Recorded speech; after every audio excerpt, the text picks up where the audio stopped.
Hi viewers, আসসালামু আলাইকুম। আজকে আমি আলোচনা করব কিভাবে আপনারা আইনজীবী হতে পারবেন।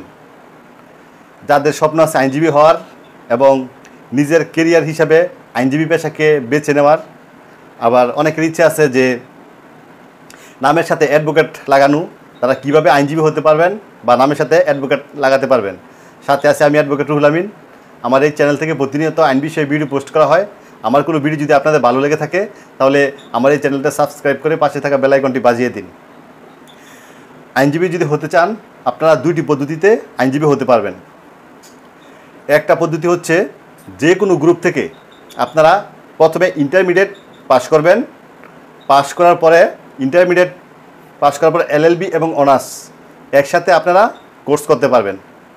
এলএলবি এবং অনার্স একসাথে আপনারা যে কোনো কলেজে বা যে কোনো ইউনিভার্সিটিতে ভর্তি হলে আপনারা এলএলবি এবং অনার্স একসাথে করতে পারবেন। মনে রাখবেন, আইনজীবী হতে হলে অবশ্যই প্রথমে আপনি ল নিয়ে পড়তে হবে, অর্থাৎ এলএলবি কোর্স কমপ্লিট করতে হবে। তো যেই ভার্সিটির মধ্যে এলএলবি এবং অনার্স একসাথে আছে ওই ভার্সিটিতে আপনি এলএলবি এবং অনার্স একসাথে কোর্স কমপ্লিট করে তারপর আপনি বার কাউন্সিলে এন্ট্রিবিউশন জমা দিবেন।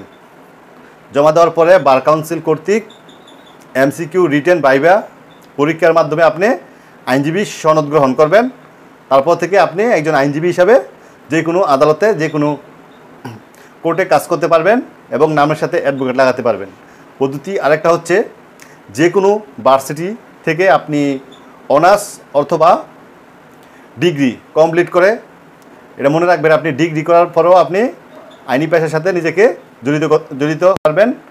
ডিগ্রি কমপ্লিট করার পরেও আপনি এলএলবি করতে পারবেন। যে কোনো কলেজ বা ভার্সিটি থেকে আপনি অনার্স অথবা ডিগ্রি কমপ্লিট করার পরে 2 বছর মেয়াদি এলএলবি কোর্সে ভর্তি হতে পারবেন। এই 2 বছর মেয়াদি এলএলবি কোর্স সম্পূর্ণ করার পর আপনি আবার বার কাউন্সিলের পরীক্ষা এমসিকিউ রিটেন ভাইভা অর্থাৎ বার কাউন্সিল নির্দেশিত যে পরীক্ষাগুলো আছে এগুলো উত্তীর্ণ হওয়ার মাধ্যমে আপনি সনদ গ্রহণ করতে পারবেন। এভাবে আপনি কেরিয়ার হিসাবে আইনজীবী বা আইনি পেশা হিসাবে আপনি নিজের কেরিয়ার গঠন করতে পারবেন।